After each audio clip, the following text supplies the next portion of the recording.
How to spy on your competitor's Shopify store. Hey everyone, welcome back to my YouTube channel. In this video, I will discuss this and show you some ways that you can do so. So I suggest shopscan.app because it is for free and there's a lot that you can do with it. So by default, if you just go to shopscan.app, it's going to give you this section here, which is just going to allow you to add a Shopify store. For example, I'm just going to use this one.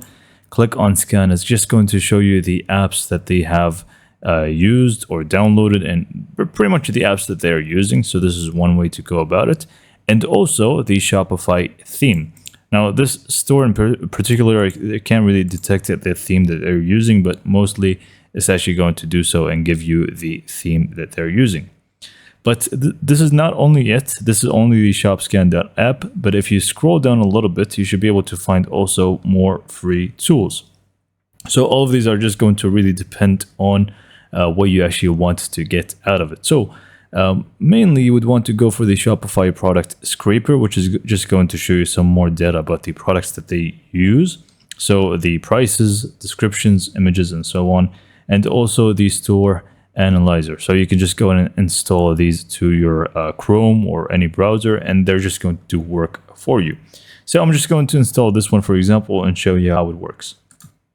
So once you actually install the extension, any of them actually, they all work the same way. You just want to open up any Shopify store, your competitor's Shopify store, obviously, and you just want to go to the extensions tab on the top right corner and click on the extension that you want to use. In this case, the free Shopify product scraper. So once you do that, they're just going to analyze all the different products that they have. You can see the total number of products that they have is 880. And the number of collections and so on, and also the lowest price, average price, and highest price.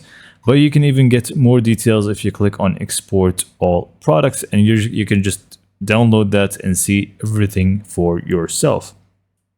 So yeah, I think this is the best way to do so because it is completely for free. Other tools out there that are going to really charge you for this kind of stuff. So yeah, hopefully you found this video to be informative and helpful. And for more information, subscribe to my YouTube channel, and thank you for watching.